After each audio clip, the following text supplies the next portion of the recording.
This might have been the worst best draft I've ever seen from R7 in Game 3 against 100 Thieves this morning in Worlds. Now, obviously, I'm not a fan of early game comps, and that's exactly what R7 did, but they put together a completely on-theme, committed early game comp, so I gotta give them credit for that. Jumping in, they first pick Renekton. Obviously, I'm not a fan of this. I don't think the champion is good, and obviously, Renekton K'Sante is still consistently being played at Worlds, even though both these champions, I think, received nerfs. At least I know K'Sante did.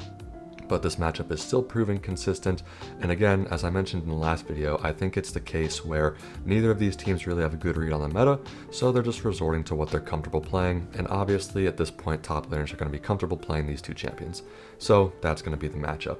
100 Thieves also add Jinx to their first rotation, which is solid. Like I said in the last video as well, Jinx has gotten buffed pretty significantly in the 14-18 Worlds patch, so I think that she's going to be a very consistent blind pick in every circumstance. She's very, very strong, hyper scaling, long range, decent laning, not great laning, but she's not weak by any means, so very strong champion there. And R7 continue with their early game dominance with Lucian Nami bot lane. This is something that I have been a very, very strong hater of really since its inception. I think it's much more of a solo queue dominant thing, and I don't think that it works very well in competitive. But hey, Lucian does scale better than he once did, and you know, maybe he can find some angles in the mid and late game where he's really strong. Nami as a champion I just think is really weak. Her only purpose literally is to press E on the Lucian. That's really all she does. Other than that, I don't think she's a very strong champ. Either way, 100 Thieves going around that first phase with Nautilus. This is really, really bad because it pairs horribly with Jinx. It has no synergy with that pick, and the champ just kind of sucks.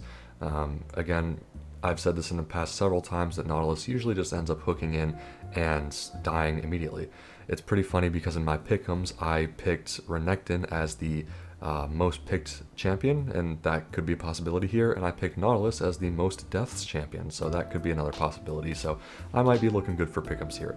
Anyways, through first phase, honestly, neither team really has an advantage. R7's definitely on the same page in terms of comp identity and theme though, so their champs are going to have a much easier time playing the game, whereas 100 Thieves are just kind of throwing together random picks. If they lock in the Sejuani on R4, it's going to be more the same. They just don't really have any purpose behind what they're picking. K'Sante, it's just like, oh yeah, it's K'Sante, throw him in the comp, and it is going to swap over to a Viego here actually.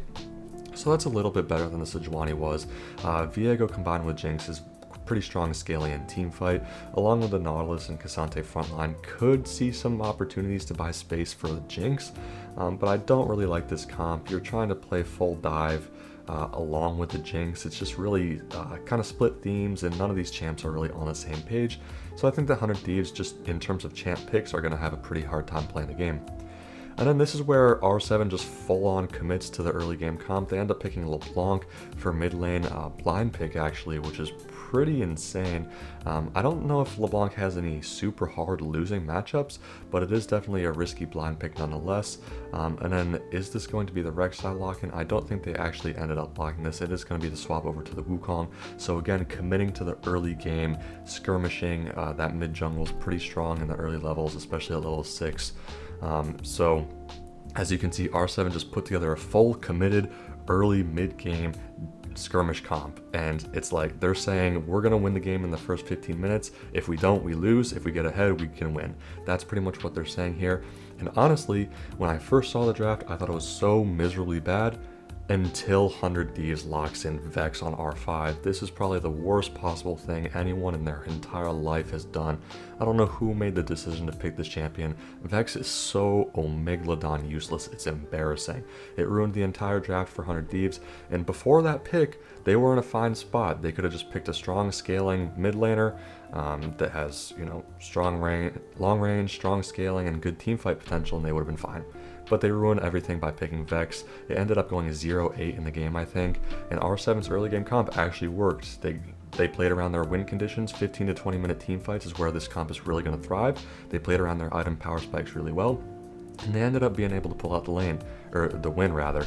And this is one of the few times I've seen one of these comps actually work. So respect given 100% for pulling out the win for R7, even though it's obviously not what I would have picked in this circumstance. Gotta give them credit where credit is due. well done to R7, and horrid Vex pick from 100 Thieves. Thanks for watching. See you next time.